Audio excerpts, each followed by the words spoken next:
Hello, everyone, and thank you and welcome to another collaboration expert panel with the Homeschool Quest and the Homeschool Counseling Network.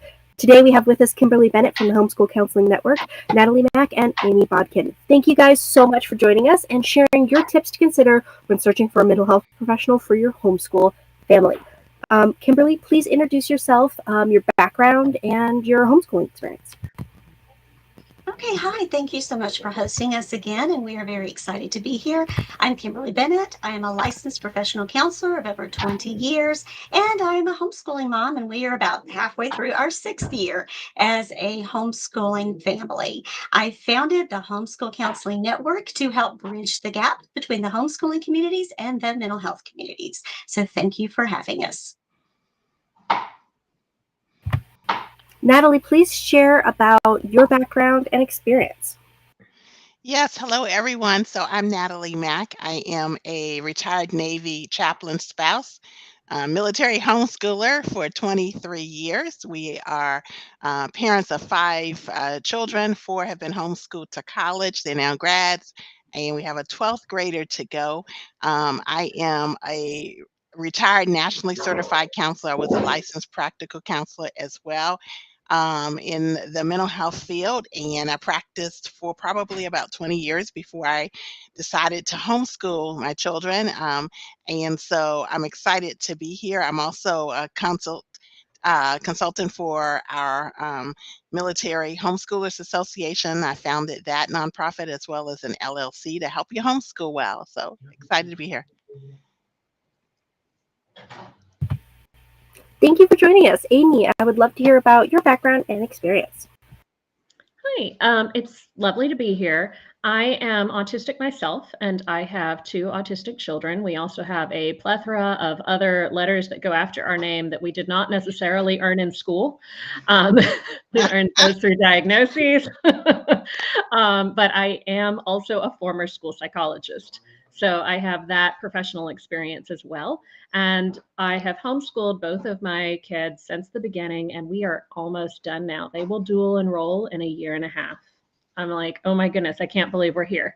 But I take all of that experience professionally, personally, and as a parent, and then combine that to support families who have some kind of a special need going on in their homeschool. Everybody has a special need at some point in their lives, because we all go through trauma. If you get out of this life without trauma, come back and tell us how you did it, because we all want to know. Yes, we do. Yeah, so I help families through my business at Amy Bodkin Consulting. And I provide memberships, consultations, educational resources, all of those kinds of things to help families who've got some kind of a special need figure out how can we adapt this and take a holistic developmental approach so that we can learn and grow well and be our best selves. So that's me. I'm really excited to dive into the tips you guys have to share. I think that this is a much needed topic and something that homeschool families don't realize that there are resources available to them. So I'm looking forward to diving in. Kimberly, do you want to go ahead and share your screen? Sure, absolutely. I would also like to give a shout out to these 2 ladies as well, simply because not only are they consultants and experienced homeschool parents and also mental health professionals, they are also authors. Natalie is the author of, is it 101 Tips to Homeschool? Yeah, 101 tips. Yeah. 101 Tips to Homeschool, and it is a beautiful little book. You can find it on Amazon, and it almost reads like a devotional. It's a wonderful book. And Amy is a recent book that came out this past summer, Special Needs Kids Are People Too. So Awesome. Please, we'll send some links for that, and check those out at Amazon. But let me go ahead and find my button, share screen. Bear with me, tech is not my strong suit. Okay, let's see, projects, Canva. It's a necessary evil. I make it work. That's why you went into a career helping people instead of tech. Yes. And my husband's not here now for me to take it downstairs and say, broken, make work, please. But here we go. Oh, there it is. Beautiful. Yay.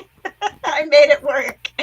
Okay. So today I'm going to talk and share my 5 tips that I think you should consider when you are finding a mental health provider. But first of all, let me start out by telling you why the Homeschool Counseling Network, which is the not now nonprofit. I'm very excited for that. We actually launched our website in January of 2024. And by the end of the year, by October, we became officially a nonprofit. And by December of 2024, we now have 501c3 status. So we are very excited about the changes that have come along with the Homeschool Counseling Network. Why did this come about? Well, here's the problem that I was hearing from the homeschooling community, that homeschooling families were struggling to find compassionate, informed mental health care to help them educate their children, have a positive family life, and thrive. Unfortunately, I think all of us have either run into that one doctor or that one clinician who says, if homeschooling's not working out, maybe you should put your kids in public school, or that's the least of your problems when they say that. On the other end of the spectrum is you worry as to whether or not they're going to report you to social services for homeschooling. So we need to bridge that gap and help bring these two communities together. That is why we founded the Homeschool Counseling Network. What is our vision? For every homeschooling family to receive the compassionate, knowledgeable, and experienced mental health care they need to feel like they are succeeding as a parent, have a healthy relationship with their children, and are empowered to homeschool the way they see fit. There is many ways to homeschool children as there are children. What is our mission? HCN is dedicated to bridging the gap between the homeschooling and mental health communities, one connection at a time, by providing homeschoolers access to our network of compassionate, knowledgeable, and experienced professionals who provide tailored guidance and care to homeschooling families, giving homeschoolers an online community to connect, interact, and support one another. And in promoting our counseling resources, we hope to empower homeschooling families to grow, thrive, and succeed.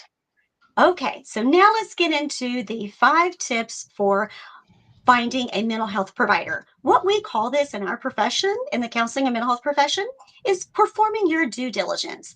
Well, what is due diligence? According to Merriam-Webster, it's the law. It's the care that a reasonable person exercises to avoid harm to other persons or property. Fail to exercise due diligence in providing, like an example, if you trying to prevent an accident, or in business is basically doing your homework, doing your research and your analysis of an organization, of a provider, of a healthcare provider or mental health provider or physician before you go into that office. So it's doing your homework before you ever step foot in the counseling office. Why is it important that you do this? Because a therapeutic relationship is a very personal, deep connection of a relationship. And if you want to have a successful therapeutic relationship, if you want it to go well, then you need to see that you and your therapist are a good match. So today I'm going to teach you some steps of doing your homework before you ever get into that office, whether it's a virtual office or brick and mortar. So it involves researching your potential provider's name, verifying their credentials, such as licenses or certification, or that they have training, and asking relevant questions before you step foot in that office. Here's my 5 tips, an overview of what we're going to go over today. We're going to talk about how you can check education, training, licensing, and their years of experience in the field. We're going to ask about which areas the providers specializes in. We're going to ask about treatment approaches and philosophies. We're going to ask if the provider accepts insurance, and we're going to ask about office hours, fees, and length of sessions. Okay, so the first part of our checklist, how to check your education, the education, training, licensing, and years of experience in the field for your provider. It's important to note that these requirements can vary from state to state. One thing with counselors, we're not called the same thing in every state. In some places, I would be known as a licensed mental health counselor, where I am licensed here in Texas. And when I wasn't licensed in Georgia, I was referred to as an LPC, a licensed professional counselor. In some states, my field might be referred to as a licensed clinical professional counselor. We have all different kinds of alphabet soup at the end of our name. Social workers have done a little bit better job of the reciprocity and the continuity of being able to say, oh, we're called the same thing pretty much in every state, but counseling really does need to do better. But here is an example of how you can find and verify their license. This is a video of me showing you.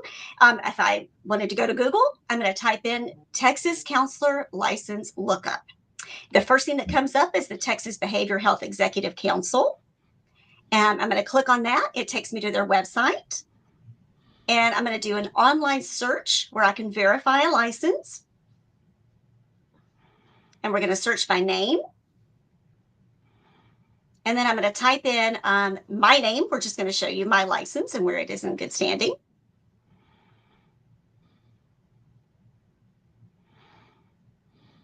And let's see, here we go. Searching. Okay. There's a couple of Kimberly Bennett's there. You see, one's a dental assistant and one's an LPC. Well, you don't want to go see a dental assistant for counseling. So there's my license. I am still in active, good standing. My license is good. You'll see it also doesn't show that I don't have any complaints against me. As far as no one's made any complaints against my license here in Texas. So my license is what we would call in good standing. A lot of times you get your first referrals for counselors that you are going to see either from a simple Google search or from other databases. HCN has several databases, or you might even get referrals from your insurance company. You still want to go in and verify that the person's name that you have received. You might even call and ask a friend. Hey, my kid's going through this. I would like to, who do you see for counseling, or do you know anybody?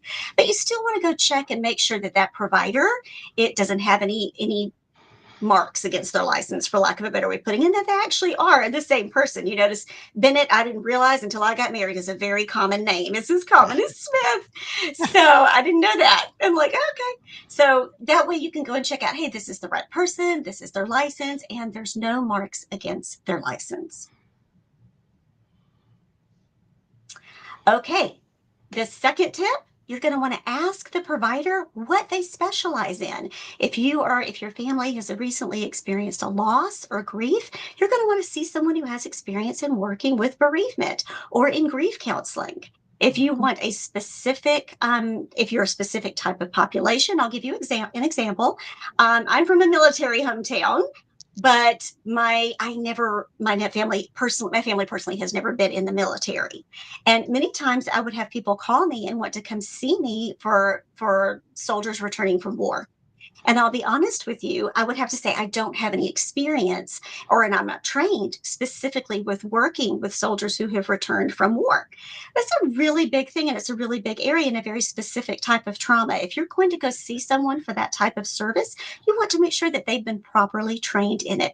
Our ethics tell us to do that, but you as the client also need to find someone who is the best match for you. So I would recommend them to a different provider because that was not an area that I specialized in. You want to make sure they have training and experience in whatever presenting problem you are seeking to address. And a presenting problem is just what led you to seek out counseling services to begin with. My third tip, ask about treatment approaches and philosophies.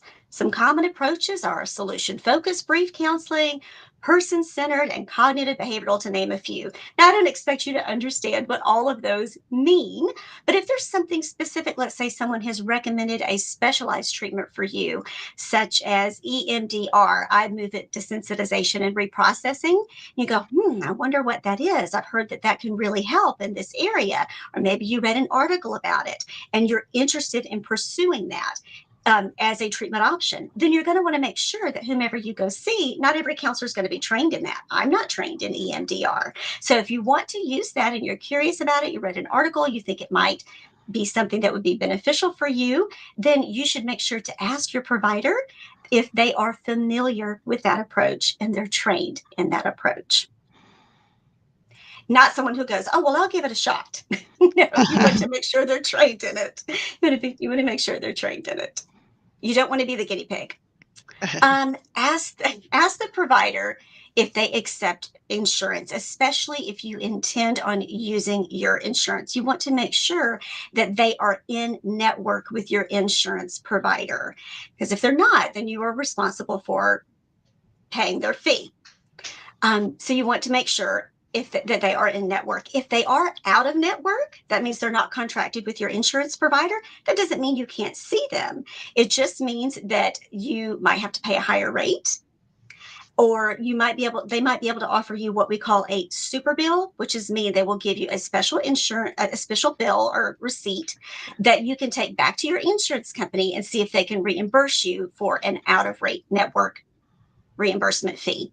But it is going to cost you more, per session, if they are out of network, unless you negotiate a different rate with that provider. So you want to also ask about how many numbers of sessions are allowed from your insurance company. What are your copays? Do you have to meet a certain deductible, especially if it's at the beginning of the year? Right now, when deductibles start over, it can be a little bit of sticker shock if you've got a higher deductible. So you want to know all of these things before you step foot into their office. Otherwise, it can bring extra stressors into the counseling session if you're worried about, okay, let me make sure that I can actually pay for these services, because you don't want to end up with a larger bill. Here in Texas, actually, they have to give you a notice. It's part of our due diligence, or what we also call informed consent, where we have to let you know, from the provider has to let you know, okay, this is what our rate is. If you've not met your deductible, this is what it can come up to. Based on the number of sessions that you have. So they want you to know all that ahead of time before you get into a therapeutic relationship, start to build that rapport, and then get the sticker shock of a bill later. And my last tip, be sure to ask about office hours, fees, and length of session. This is also a good time to ask about virtual sessions, otherwise known as telehealth. If anything really good came out of COVID, it was the fact that insurance companies finally got on board and telehealth became very, very accessible. So that is actually a positive thing. But you also want to ask about cancellation and no-show policies. Emergencies happen to all of us, but you can be charged a no-show fee for not showing up for those times, for your scheduled appointment, if you will, just like any other appointment. You also want to ask about provider backup coverage during your provider's illnesses, or in my case, I had to have backup when I went on maternity leave. So you want to make sure that they've got backup for those, or heaven forbid something happens to your therapist. What's the plan if you're not going to see them at all anymore? What happens in that case? So those are my top 5 tips. Then here's some final thoughts. At the Homeschool Counseling Network, we do have several lists of provider directories, but we do not personally vet each professional who joins our network. When I say vet those professionals, that means we don't go there. We don't take and go verify every single one of their licenses. We instead are teaching you, the community, how to do that on your own. You sort of teach a man to fish as opposed to give him a fish. So while these tips are by no means comprehensive, they're a good starting point. When you're already seeking out therapy or trying to find a provider, it can be overwhelming to begin with. So we're hoping that these tips will help kind of show you a good starting point so that it can feel less overwhelming and hopefully remove some barriers to care. Thank you so much for listening to my talk today, and I hope this has been helpful.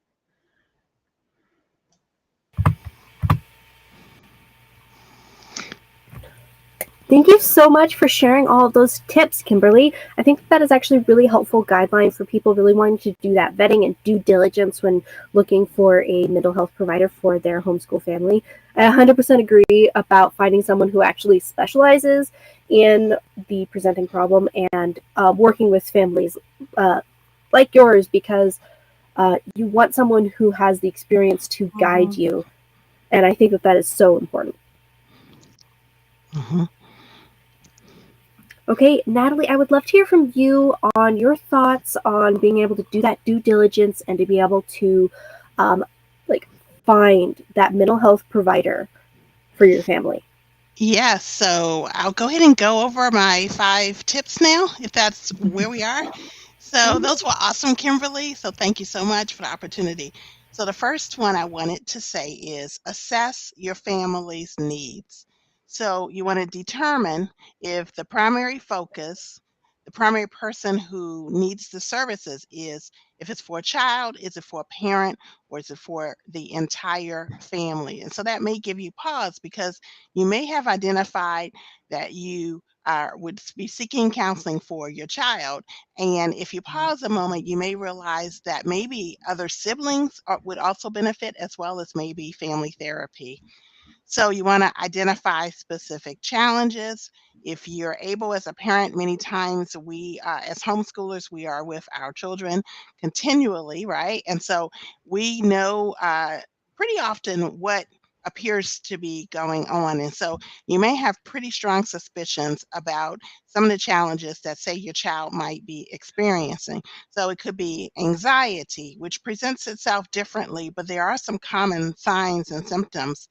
ADHD, maybe depression. Maybe there's an adjustment to homeschooling. Maybe you have recently pulled out of a brick and mortar school and they are making an adjustment. Maybe you, as the parent or parents, chose to homeschool, and maybe the child was not on board, but you're making the best decision that you feel is appropriate for your child.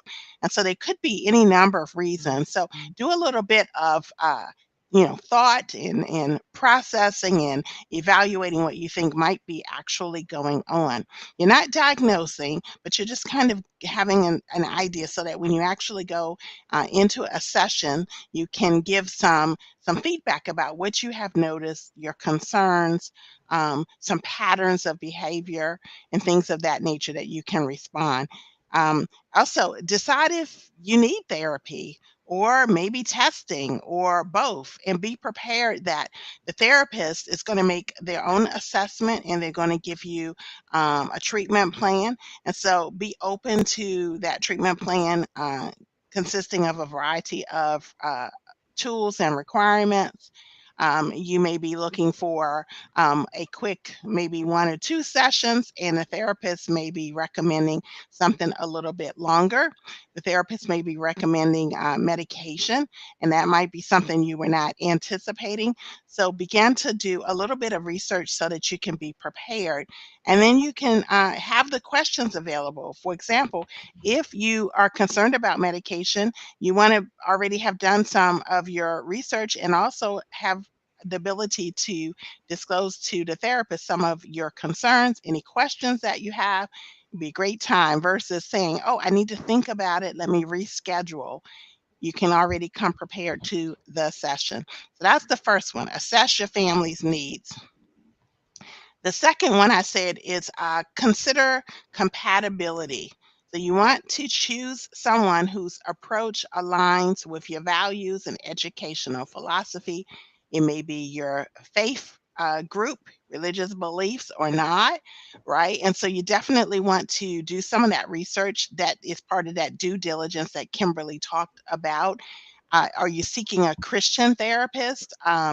Are you seeking a Christian therapist with a particular background? What is their educational philosophy? Do they align with homeschooling? Are they a homeschooling advocate?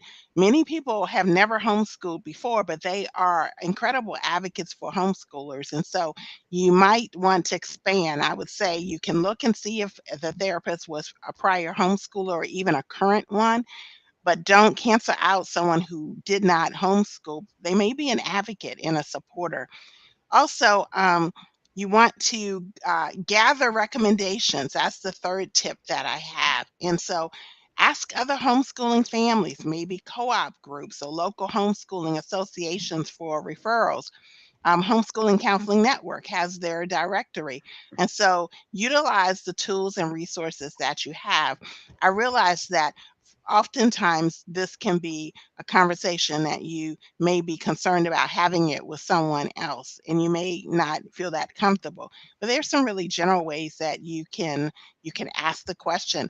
And even on social media now, quite honestly, a lot of people are asking an abundance of questions in these homeschool groups, and I see that a lot of them are using the anonymous option. And so that is a really great way to find out some answers, right? And to pitch some questions out there that you're not comfortable identifying yourself as having. So that's something to consider.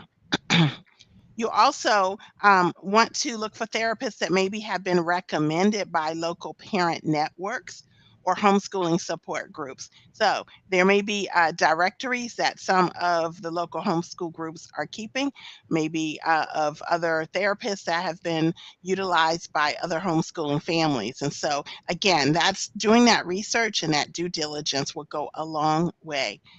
The third tip is evaluate accessibility. Evaluate accessibility. So what does that mean? And Kimberly touched on this a bit. Consider the location. Where do they meet? The availability and the session format. Is it going to be in person? Is it going to be totally virtual? Or maybe there's a hybrid option. And so you want to be able to find something that can really fit your needs. I know as homeschooling parents, we are very busy. Many of us, some of us have one child, but many of us have more than one child, different ages. And so you are juggling a lot of schedules. And so your availability may not be it may make it difficult, right, to find someone or to go to an in-person session. So you want to see, do you have telehealth? Do you have virtual sessions? And post-COVID or through COVID and coming out of COVID, I think Kimberly mentioned this as well. There's a lot of more therapists are offering the telehealth option. And so look into that. Also, ensure that their schedule can accommodate your homeschooling routine. Again, checking those hours to make sure that the hours that they have available, you want to make sure that they actually fit what you need. You may have to be, you may have to give a little bit on that, but in general, I think it's worthwhile doing that because if it's a therapist that's meeting at a time that's really challenging for you, it's going to be hard for you to continue. A lot of times you'll find people, oh, I love the therapist, but the time or the location just wasn't working for me. And so they end up not completing therapy, and it's not because the therapist wasn't qualified or meeting the needs. It's something simple that could have been prevented by you maybe considering, oh, this is really not going to work in the long term. So let me find someone with hours, location that really works for me. And then the next and final one I have is trust the process. So, Kimberly and I have had this conversation quite often, I think, in reference to within a homeschool community, right? And how sometimes it's a little Yes. difficult for us to embrace the idea that, wow, we need to consider therapy. It's like, oh no, I'm homeschooling and, my children maybe are not supposed to have concerns and challenges and that we pursue therapy. Or I thought that they would only have that if they were in another, like a brick and mortar. And so I think we do ourselves a disservice, and we hinder uh, the holistic process. We hinder our homeschool environment as well, because it's only so long that you can observe a child having challenges and you choose to maybe not pursue therapy. Those challenges are likely to get worse in cases of anxiety and other diagnoses. So I think it's very worthwhile to consider that let's get a handle on this. Let's get some help. And it doesn't mean that you as a homeschool parent have failed. It's nothing really probably to do with homeschooling at all. And so definitely look into that. So trust that process. And then schedule that initial consultation to see if it's a good fit. So you do your due diligence doing your research and all that we've talked about, but actually, say, I'm going to go in person and see if this is a good fit. If it's not a good fit, you can pivot. You don't have to continue with that after that first session. Therapists know the first session is there that people are also trying them out to see if they actually are going to work for them. So we won't feel. You may feel like, oh, I don't want to just not come back. Just say, hey, I've decided not to continue. We're okay with that, right? We may ask a few questions just for our own professional, like knowledge, right? But not in any way that you should feel concerned about. Also, again, in light of that, try a few different providers. It's okay to basically window shop as well. Eventually, though, you want to limit your window shopping, right? Because you are actually seeking, support and a resolution to the challenges. So if you are window shopping through, an abundance of therapists, there's no one's perfect, right? So you want to give a number or a limit to how long you're going to window shop.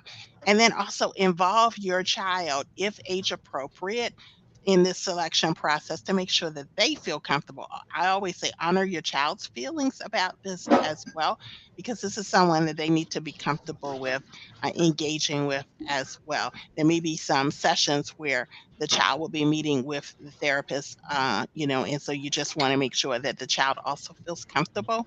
And again, this is age appropriate. Some children, maybe are a little bit too young to make that, and that's where your judgment solely as a parent would come in place.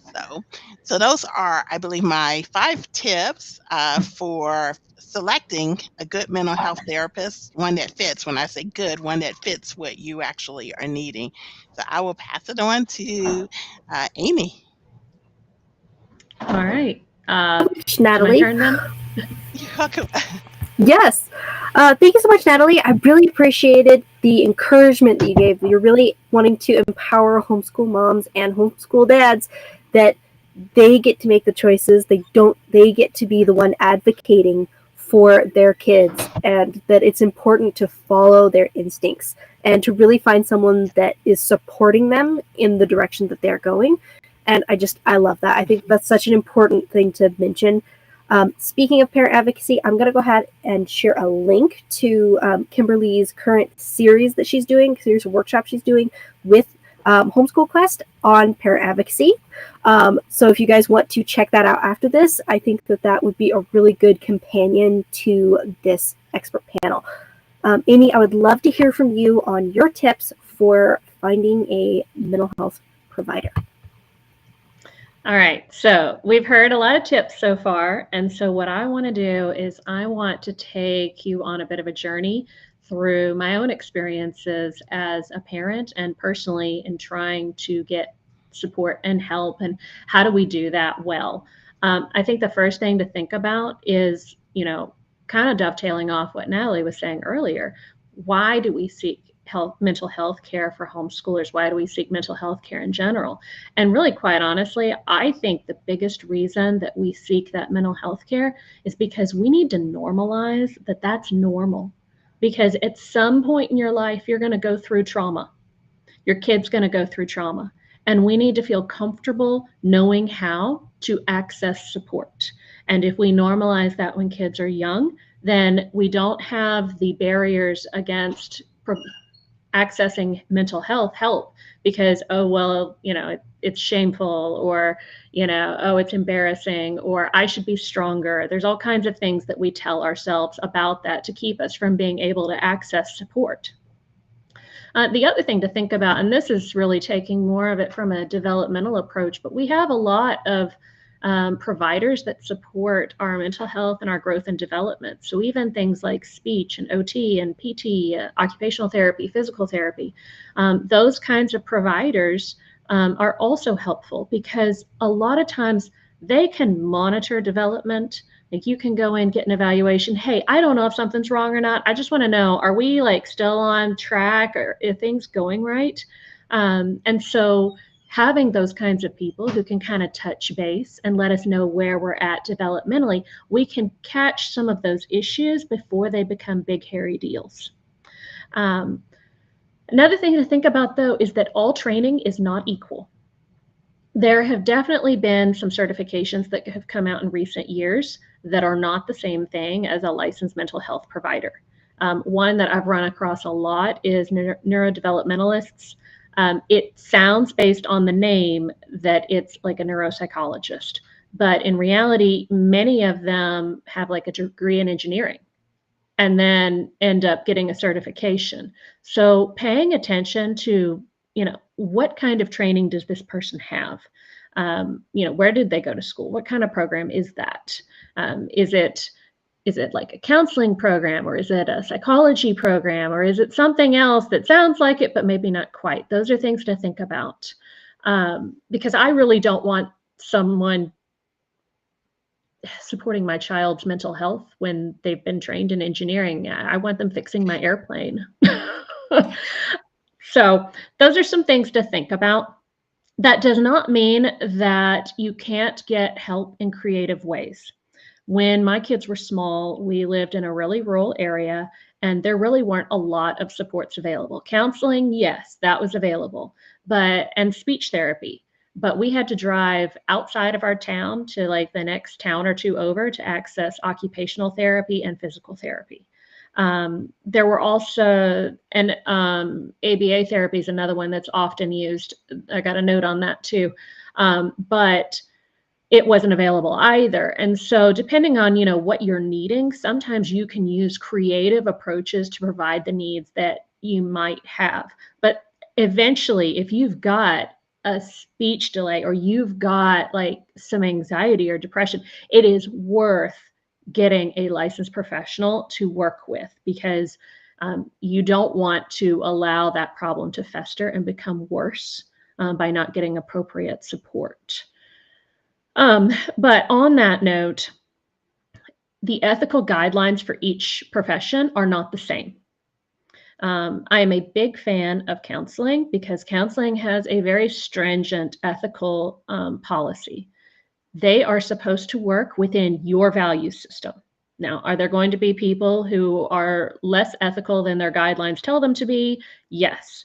But also in other professions, like for instance, ABA is one that I've talked about a great deal, because the ethical guidelines that guide the practice of ABA are not as strong as they should be. They're not nearly as strong as counseling.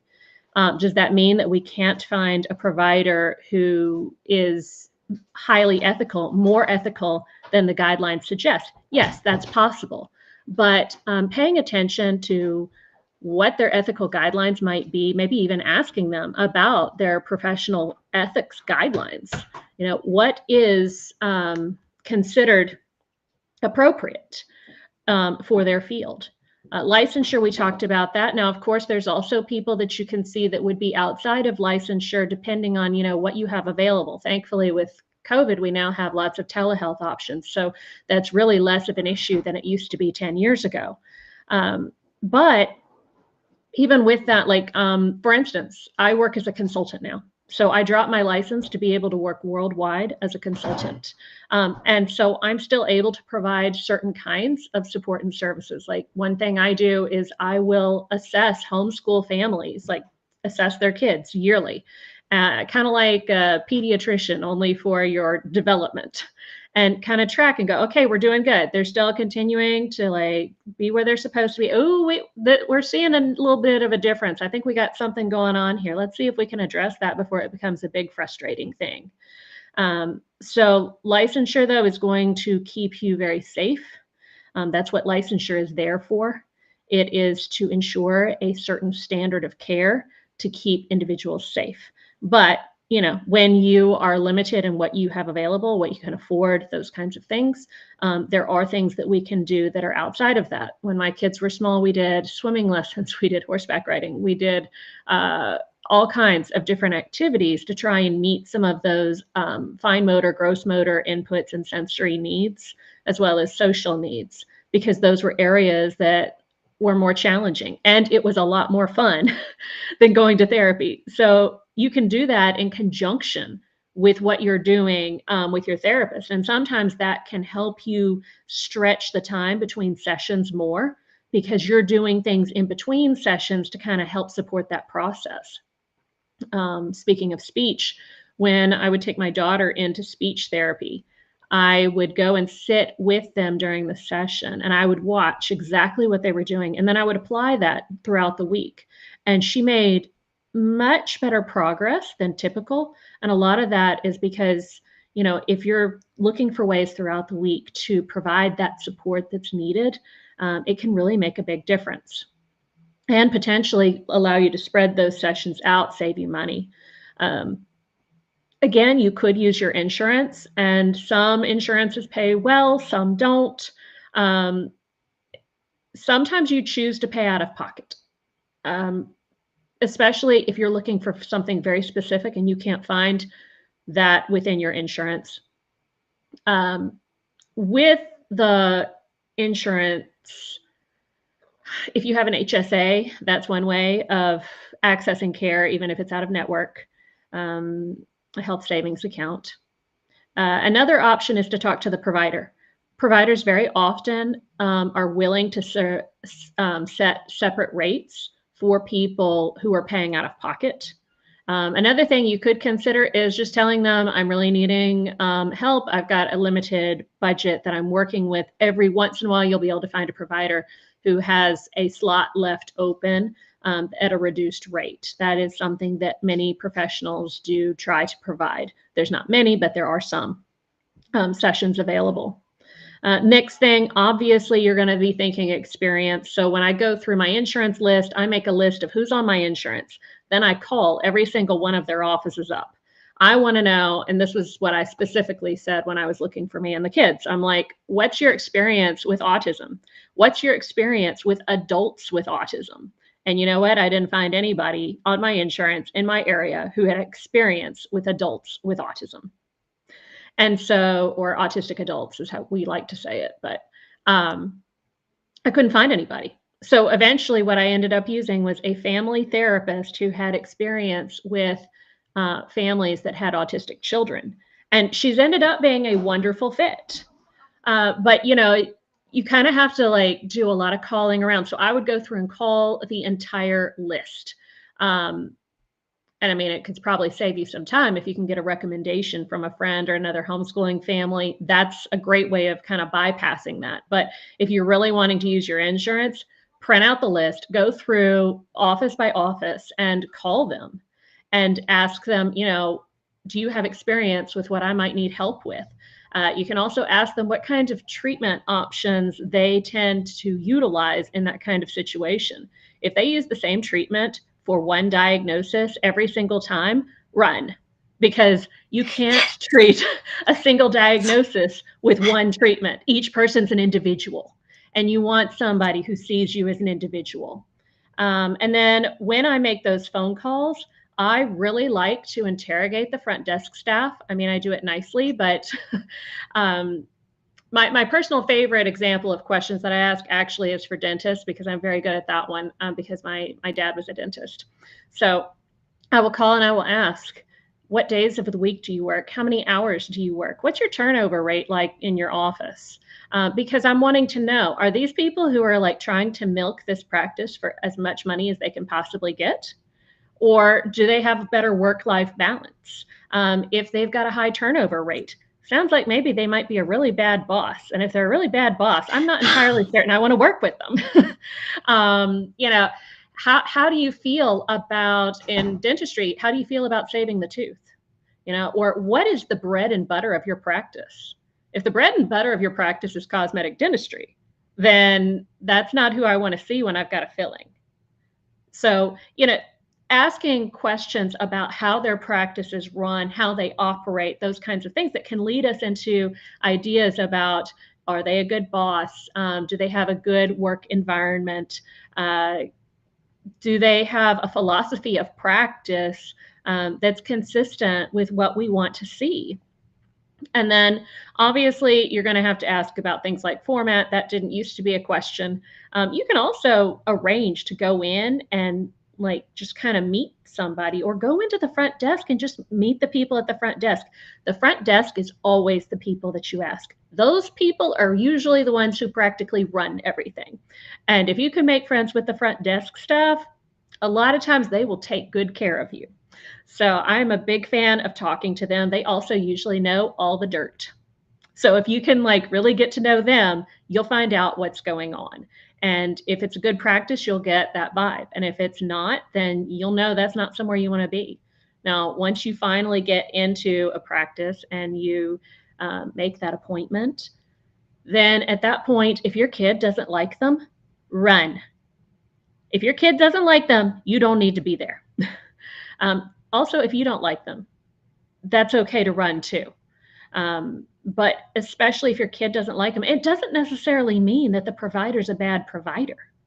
Like just because one of these things doesn't check the box, it just might not be a good fit for you, or it might not be a good fit for your kid. The best speech therapist is the speech therapist that your kid likes.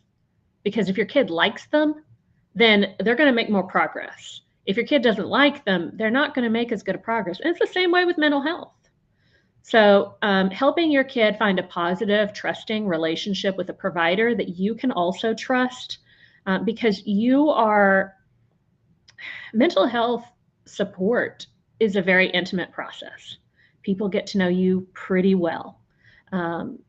Also, not uncommon speech, occupational therapy, and physical therapy. Those can also be quite personal because, you know, you're getting into the details of, you know, how you live your life and how you move and how your body works and how your mind works. Those are all things that are fairly intimate. And it's really important to develop a positive relationship. You also want to make sure that whatever provider you choose to work with in any of those fields, you want to make sure that they respect you as mom or dad or parent. But you want to make sure that they see you as their partner. Because when we're talking about a child, the parent and the professional are partners. They work together. Neither one is more important. The professional has more experience professionally, more training and development and all of those things. But the parent has much more experience with the child themselves, their personality, their history, what makes them tick, what doesn't work for them. And so it is, and they're also the ones that are with their child most of the time. So it's really important to find a professional that you feel like you can work with together as a team. So those are a lot of the things that I consider when I am looking for a professional for me or one of my kids. And that's kind of the process that I take looking into it, trying to figure out what field or kind of support do we need? You know, is there a licensed option? If there's not, can I think of a different area of study that's also licensed that I could see? Or could I think of something outside of a licensed thing that might work? Or could I combine a couple options?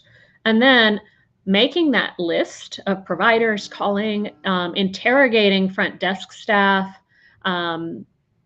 interrogating them nicely, finding out more information, and then like giving it a trial run and seeing if you feel like your kid likes them and if you can work with them well as a team. So that's what I have to offer. I just loved this expert panel, you guys. You guys have done a great job of really sharing the tips on how to be able to vet people and really empowering homeschool moms to be able to find the right provider for them. Thank you guys so much for coming on here and sharing all of your advice. Do you guys have anything you guys would like to add? Or I put the links to your guys' books in the comments. Do you guys have anything else that you guys would like to share before we say goodbye? Okay. I don't for right now. I did think I was going to put a plug in real quickly for the event next Friday in Atlanta. Anyone that's in Atlanta, I know Kimberly Bennett is, I think, pretty familiar with the Flourish Conference and Nicole Doyle's event. So if you're listening now or later and you are interested, I'll be speaking along with a colleague, Carla Fuller, on mental health and homeschooling. And so at the Flourish Conference in Atlanta next week. So just want to plug her in, her organization. We're all in this together, doing this work, right? Yes, absolutely. We are.